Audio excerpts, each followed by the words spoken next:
Shri Krishna Chaitanya Pranityananda Shri Advaita Gadadhar Srivasadi Gaur Bhaktivinoda Hare Krishna Krishna Krishna Hare Hare Hare Rama Rama Rama Hare Hare Om Namo Bhagavate Vasudevaya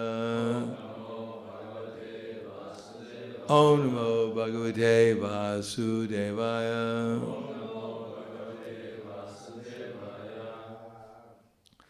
Srimad Bhagavatam, Canto 1, Chapter 7, the son of Drona punished, text number 26. Kim idam switkato veti deva deva naved myaham sarvato mukha adyati Teja Parama Darunam Kema idam switkato veti Deva Deva Nivedyamaham Sarvato Mukha Adyati Teja Parama Darunam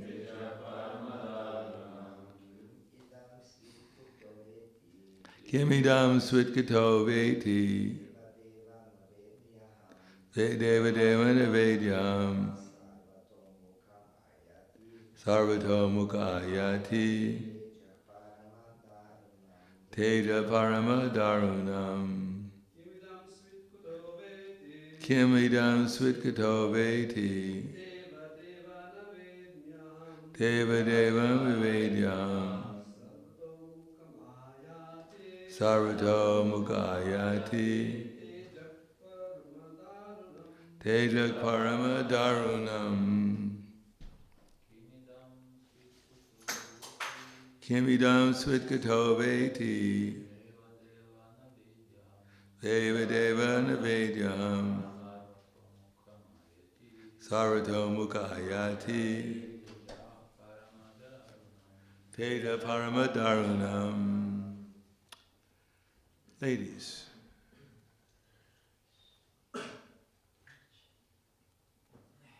lady. Kimidam switkato veti. Kimidam switkato veti. Deva deva navedyaham. Deva deva navedyam. Sarvato mukham ayati. Sarvato mukha ayati. Teja parama darunam.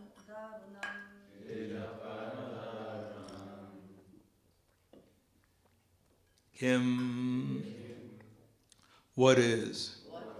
Idam, this. Swit, does it come? Kuta, where from? Devaiti, be neither. Deva Deva, O Lord of Lords. Na, not. Ved me, do I know? Aham, I. Sarvataha, all around. Mukam, directions. Ayati, coming from. Teja, effulgence. Parama, very much. Darunam, dangerous. Translation and purport by His Divine Grace, A.C. Bhaktivedanta Swami Srila Prabhupada. O Lord of Lords, how is it that this dangerous effulgence is spreading all around? Where does it come from? I do not understand it. Purport. Anything that is presented before the personality of Godhead should be done after due presentation of respectful prayers. This is a standard procedure. And Sri Arjuna, although an intimate friend of the Lord, is observing this method for general information.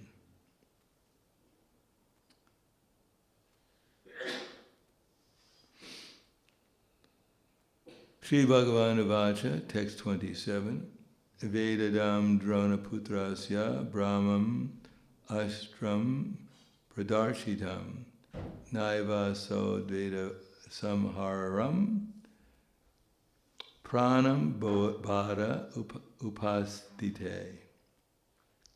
Supreme Personality of Godhead said, know from me that this is the act of the son of Drona. He has thrown the hymns of the nuclear weapon, Brahmastra, and he does not know how to retract the glare. He has helplessly done this, being afraid of imminent death. Purport. The Brahmastra is similar to the modern nuclear weapon manipulated by atomic energy. The atomic energy works wholly on the total combustibility, and so the Brahmastra also acts. It creates an intolerable heat similar to atomic radiation, but the difference is that the atomic bomb is a gross type of nuclear weapon, whereas the Brahmastra is a subtle type of weapon produced by chanting hymns. It's a different science, and in the days gone by, such science was cultivated in the land of Bharatvarsa. The subtle science of chanting hymns is also material, but it has yet to be known by the modern material scientists. Subtle material science is not spiritual, but it has a direct relationship with the spiritual method, which is still subtler. A chanter of hymns knows how to apply the weapon as well as how to retract it. That was perfect knowledge, but the son of Dronacharya, who made use of this subtle science, did not know how to retract. He applied it, being afraid of his imminent death, and thus the practice was not only improper, but also irreligious. The son of a Brahmana, he should not have made so many mistakes. For such gross negligence of duty, he was to be punished by the Lord himself. Text 28. O Arjuna, only another Brahmastra can counteract this weapon. Since you are expert in military science, subdue this weapon's glare with the power of your own weapon. Purport. For the atomic bombs, there is no counter weapon to neutralize the effects. But by subtle science, the action of a Brahmastra can be counteracted. And those who were expert in the military science in those days could counteract the Brahmastra. The son of Dronacharya did not know the art of counteracting the weapon, and therefore Arjuna was asked to counteract it by the power of his own weapon.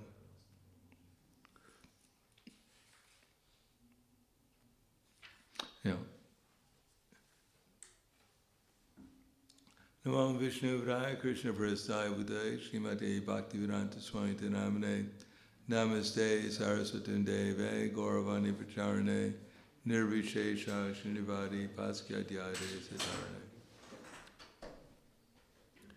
One of the qualities of Krishna is that he's daksha. He can do expertly everything. Especially he can do many things at the same time. And in the fight between Banasura and headed by Lord Shiva and Kartikeya against Krishna and his sons, Shamba, Pradumya, etc., his commander-in-chief.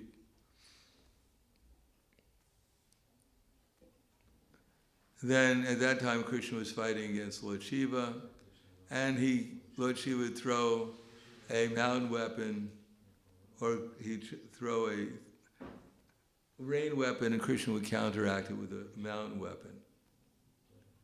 He'd throw a cyclone weapon and Krishna would counteract it with another weapon. So in this way Krishna displayed that he knew all the weapons, the subtle weapons.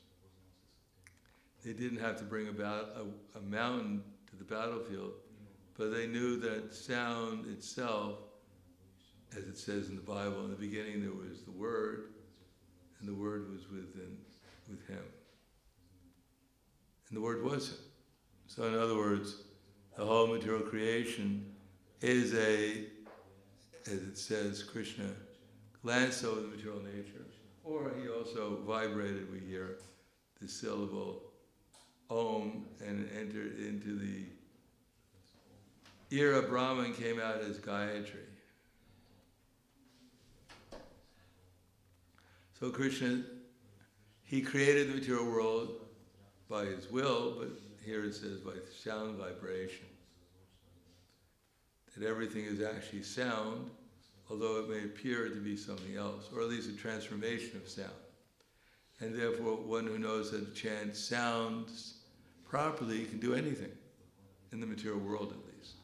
And in the spiritual world too, because if we can chant the Hare Krišna mantra without offense, which means ultimately in complete surrender, then yeyatamam pravadente, then Krishna surrenders to the devotee. When the devotee takes shelter of Krishna, then Krishna takes shelter of the devotee in proportion. Otherwise, samaham sarvabhuteshu name dveshtosti na priyaha ye bhajanti tumam bhakta mai te teshu chapyam. Krishna envies no one, nor is he partial to anyone. That anyone who takes shelter of him becomes his friend, and he's in that, becomes a friend to the devotee. So in other words, everyone is getting the results of their relation with Krishna. It may appear that we're relating to others, but ultimately, since Krishna is in control of everything, everything that comes before us is a representation or representative of Krishna. And according to our relationship with that particular object, indirectly or directly, we have a relationship with Krishna. If we're in Krishna consciousness, trying to utilize the circumstances in Krishna's service, then that's actually surrendering to Krishna. It's not that Krishna has to directly come before us in this form of Shyamasundara Sundar in order to have a relation with Krishna. That's all we have is a relation with Krishna, eternally. Otherwise, how could Krishna say, Savasya chaham ridi sanavishto mataksmritir jnanam apavanam cha? Who else is giving us remembrance, knowledge, and forgetfulness? Even we have a teacher, guru, or whoever we may have, parents, but ultimately Krishna has to tell them what to tell us. Therefore, eternally, we have nothing but a relation with Krishna. At least in relation to Krishna, we have a relation with everyone else or everything else. Unfortunately, in the material energy, we forget that, and we imagine we have a relationship with other things, which we do, but we think that relationship has no connection with Krishna. We have a relation with many things, but they're all related to Krishna. Just like heat and light, they have to come from fire. So we have a relation with light here in the room. We understand it comes from fire, and ultimately the fire comes from Brahmajyoti, and the Brahmajyoti comes from Krishna. So even taking shelter of light, we're getting heat. It's a relation with Krishna. Therefore in Bhagavad Gita, Krishna says that, he says a lot of things. Rasoham apsnukantiya pravasi shasti surya pranava sarva vedeshu shabdike purusham rishu. That on the taste of water, on the light and the sun and the moon, on the syllable Om in the Vedic mantras, and the sound of ether and the ability of man. So, whatever ability we have, whatever ability anyone has, is actually Krishna's granting that ability. He's giving that ability. Therefore, the whole point is to take shelter of Krishna. Arjuna, as it says here in the other verse, that Arjuna was offering prayers to Krishna because by offering prayers we get into the right mood of surrender. The prayers are not only meant to glorify Krishna, they're also meant to help us understand our dependency on Krishna. Especially in the material world, one depends upon Krishna, and as soon as one forgets the dependency upon Krishna, then one is put into this situation called Maya, where one thinks oneself to be independent. Prakrite kriyamanani gunai karmani sarvashaha ahankara vimudatma kartaham iti manyate. The bewildered spirit soul, under the influence of the three modes, thinks himself to be the doer of the activities which are in actuality carried out by the three modes. So we may imagine ourselves to be the only doer. Of course, we have something to do with what happens. Otherwise, it would appear that we were unjustly put into the material energy. But we're only one of the factors. Because we're the most important factor in the sense that Krishna will make arrangements according to our desire. Therefore, there's 5 factors in the accomplishment of any kind of work. Adishtanam, Adishtanam, the situation that we're in, namely the type of body that we have. Luckily, we have the body of a human being, so we can come to class and learn something about Krishna consciousness. Adishtanam tata karta. But then there's the karta. Ourselves, we're the doer. We're the doer in the sense we're the desirer. It's not that we have to be controlling the material energy, because what is the material energy? It appears to us to be real in the sense that it's solid or permanent, but it's just like a flowing river. Why should we want to control a flowing river? It's not possible. Sometimes it says that the material nature is Mahavishnu's dream. He dreams, of course. The way the dream comes out is also in relation to the desires of the living entities. In any case, it's not our dream, it's Krishna's dream. We're not in control of it. As it says, what does it say? Purusha prakriti stohi. That's not right. Purusha prakriti purusham chaiva vidyanadu bhavapi vikarams chagunams chaiva vidi prakriti sambhava. That the material nature is said to be the cause of all causes and effects, while the living entity is the cause of the various sufferings and enjoyments. So if we desire in Krishna consciousness, or even if we desire, relatively speaking, in the mode of goodness, following Krishna's directions, then we become the cause of our happiness. But this material nature is the cause of all the causes and effects, and therefore our happiness, even in the mode of goodness, whatever we call that, is not independent of the material nature. But the material nature works according to the laws of material nature, so according to how we desire, then we get the results. On the other hand, even when we desire Krishna, Krishna is independent. He doesn't have to reciprocate with us, but he does, because that's his nature. He's Bhaktivatsal. Therefore, one takes shelter of Krishna sincerely, then Krishna will sincerely reciprocate, because the relation with the soul is eternal, and Krishna doesn't want to spoil his relationship with any living entity, because that's his very existence, is to be a devotee of his devotees.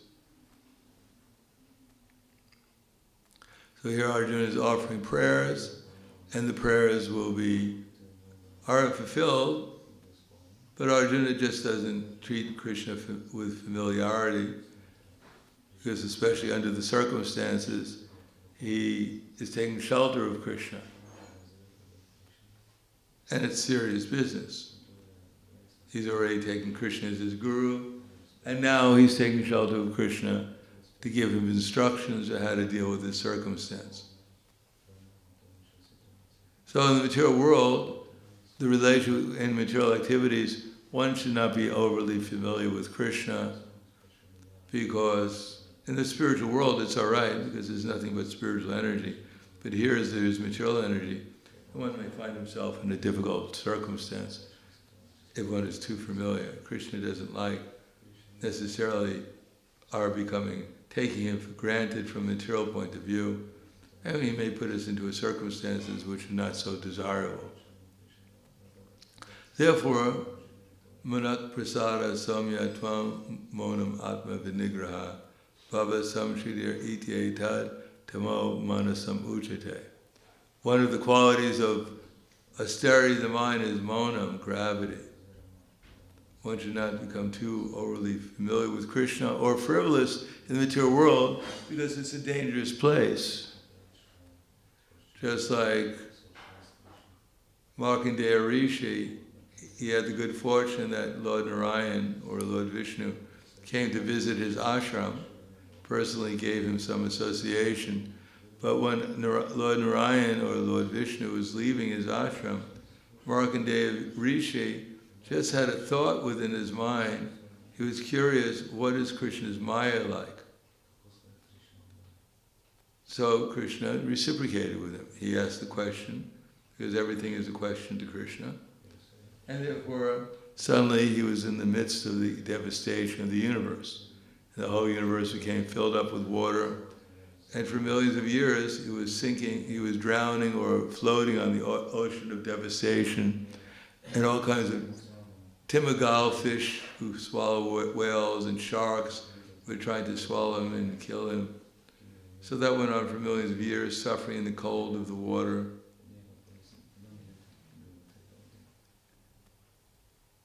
And then, after some millions of years, he got the idea, I think I've seen enough. And Krishna thought he saw it enough.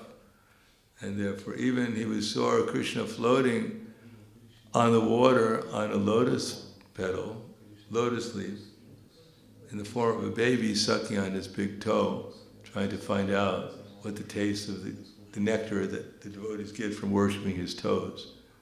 So Krishna was trying to experience it himself.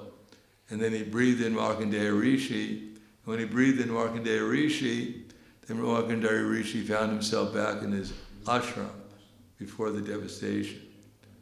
Then Krishna breathed out, and Markandeya Rishi was back in the waters of devastation. But after some millions of years, approximately, I guess, I don't know if there's a total, but at least it's 4,300,000,000 years, the water went down and he was back in his ashram again. And he never questioned or thought about what Maya is like. He had full experience of it. Now we may think Maya is illusion, and it certainly is, but there are different levels of illusion.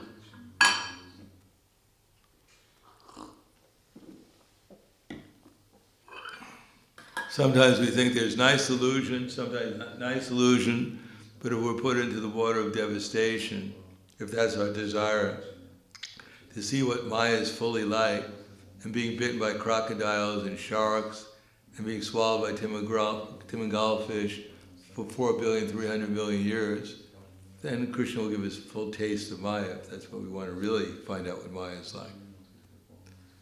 Or if we dabble around with Maya a little bit, then he may give us a little taste of Maya in that way. Hopefully he'll protect us, so we don't get in the same situation that Markandeya Rishi got in. But we should understand that unless we control our activities, we can't control our desires. Unless we control our desires, we don't know what our destination will actually be. Therefore, we should, before we do something, sankalpa, we should make some decision why I'm doing this and how I'm going to do it for Krishna, so that we don't get entangled in whatever we're doing, and then take credit for it, or become bewildered by it, or become disappointed by it. That one has to do it for Krishna, and not worry about the results, as we were saying yesterday. Yoga sannyasta karmanam, jnana sanchina samshayam, atmavantam nakarmani nibbandhati dhananjaya. Anyone remember? What does yoga mean? Yoga? You must know what yoga means. Not yogurt, yoga. Okay, do you know what yogurt means?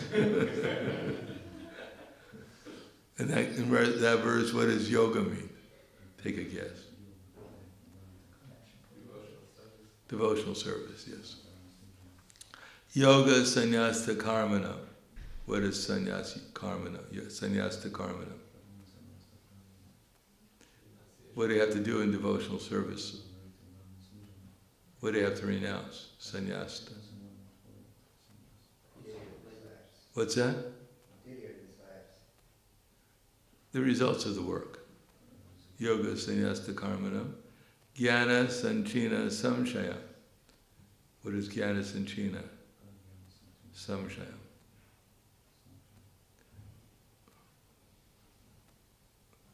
What does a samshaya mean?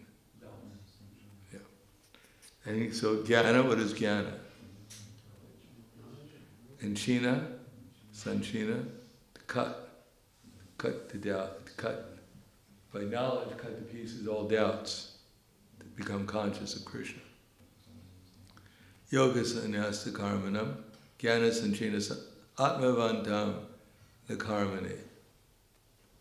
So, what happens when the atmavantam, van, what does van mean? When you have jnanavan, bhavanam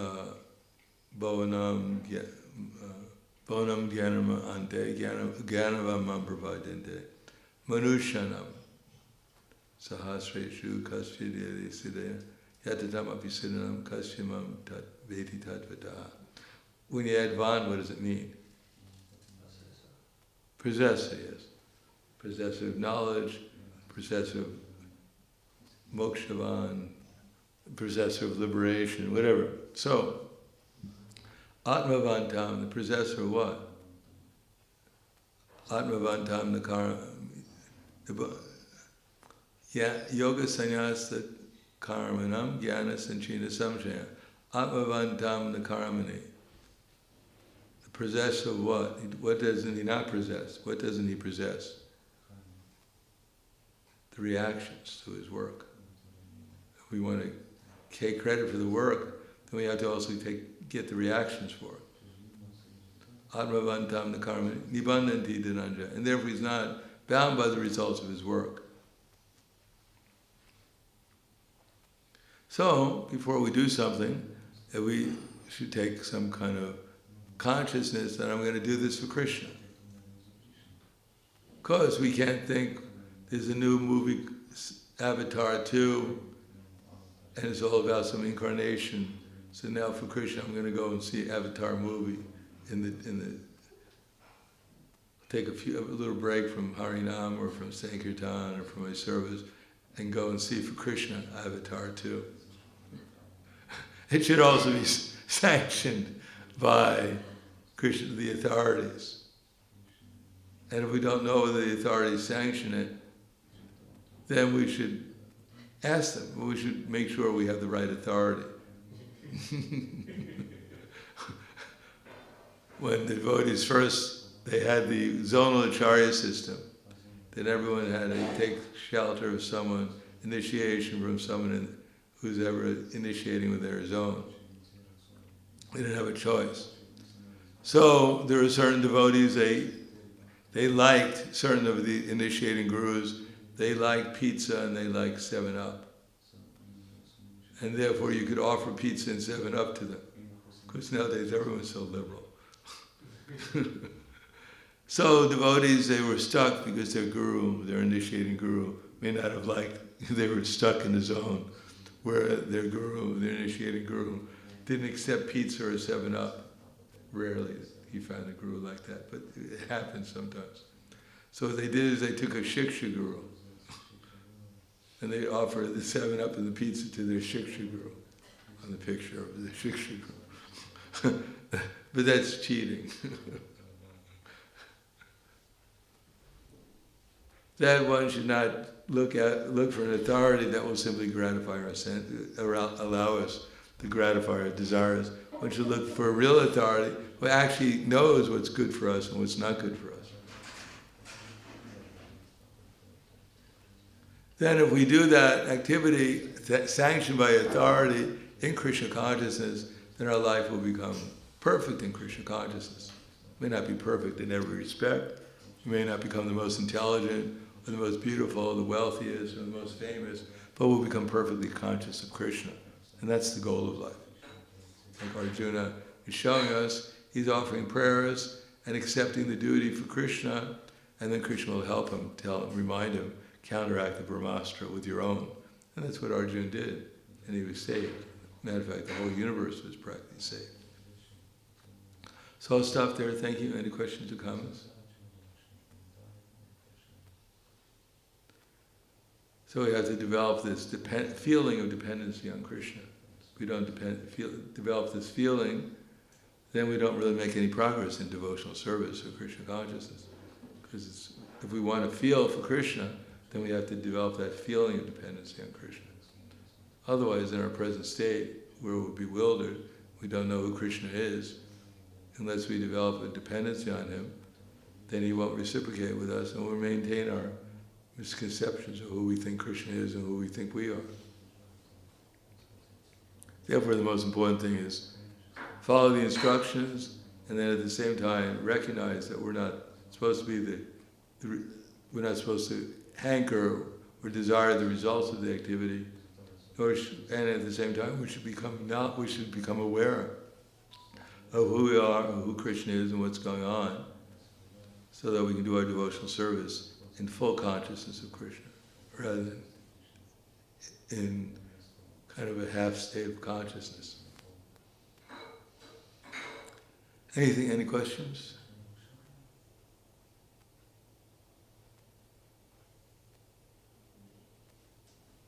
What was the verse we read yesterday? Bhagavad Gita, for those who came.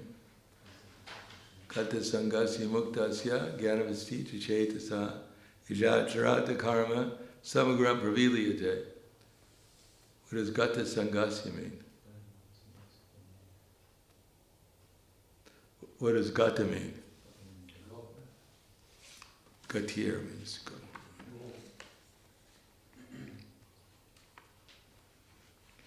Gata sangasya. Gata, well, it could mean in one sense go, but one unattached to the modes of material nature.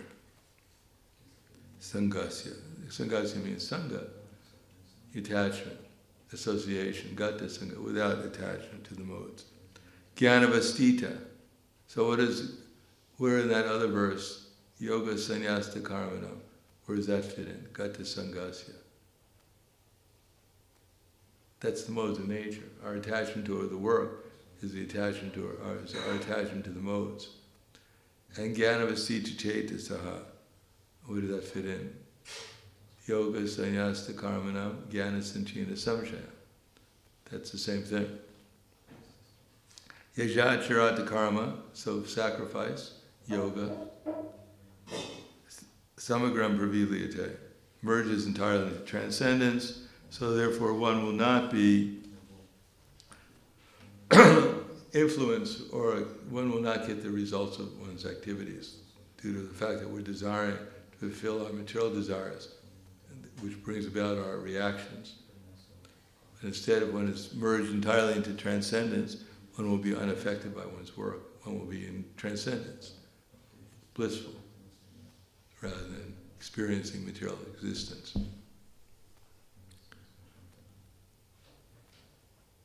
Just like there was one Prahladananda. Anyone know Prahladananda?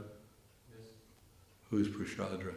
He was a kshatriya and he was taking care of the cows, and he killed the cow by accident because he was rich at night. When was that? When did you meet him? Did you know Prahladananda? Oh, that's good. You know, you can meet him in Bhagavatam. What yoga was that? It was Treta Yoga. And who is Prahladananda? Who is his father? Yeah, he was an ordinary. His father was. He was I don't know if he was the son of Manu or the son of the sun god. I think he was Manu. Very elevated kshatriya. And he was guarding the cows with a sword. No technology back there.